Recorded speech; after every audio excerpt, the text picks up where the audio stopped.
Todo na rin ang paglilinis at paghahanda para sa pagbisita pa rin ni US President Barack Obama sa bansa. Pati tapat ng Baclaran Church na laging puno ng mga tindera, nilinis. Nakatutok doon live si Cesar Apolinario. Cesar! Vicky, dahil nga bihirang pagkakataon ng pagdalaw ng Presidente ng Amerika dito sa ating bansa, itiniyak ng mga otoridad na maayos sa tanawin ang daraanan ng convoy sa Lunes. Mula sa isang pribadong hangar sa Parañaque, posibleng dumaan ang convoy ni President Barack Obama sa Roas Boulevard. Tiniyak ng lokal na pamahalaan at ang MMDA na kahit paano'y malinis na kalye ang daraanan ng convoy. Puspusan ang ginagawang pag-aayos sa ilang kalye. Ang ilang parte ng highway inispalto pa. Pati ang mga bakod sa gilid ng highway inayos din. Sa tapat ng Baclaran Church na dating puno ng vendor, hindi na siksikan ngayon.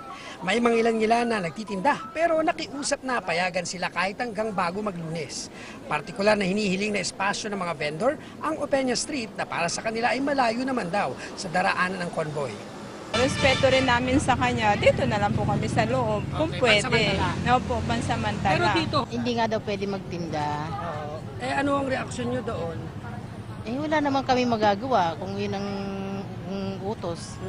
Kapansin-pansin din na kahit sa Lunes pa ang dating ni Obama, halos bihira ang makikitang basura sa lansangan. Maging ang luneta, pinagaganda na rin. Nagtanim na rin daw doon ng mga bagong halaman. Dahil bihirang pagkakataon daw ang pagkakapili ng lider ng Estados Unidos sa pagbisita sa Pilipinas, kailangan daw na iparamdam sa kanya ang natatanging ugaling Pinoy na talaga raw maipagmamalaki ang pagiging magiliw sa pagtanggap ng bisita. Welcome na welcome siya, papasok din sa Pilipinas. Kung dadalaw dito, Ewan ko lang. Bibentahan mo pa ng tinda mo? Pagkaduman. Tanggap naman po natin. Warm welcome ba? Opo. Hindi ito ang unang beses na binisita ng US President ang Pilipinas. 1960 nag-state visit si dating US President Dwight Eisenhower. 1966 naman, pumunta rito si Lyndon Johnson para sa isang summit conference. Nag-state visit din sa Pilipinas sina Richard Nixon noong 1969, Gerald Ford noong 1975 at William Clinton noong 1994. Bumalik pa si Clinton para sa 1996 APEC Summit meeting. Si George W. Bush naman dumalo pa sa joint session sa Kongreso noong 2003.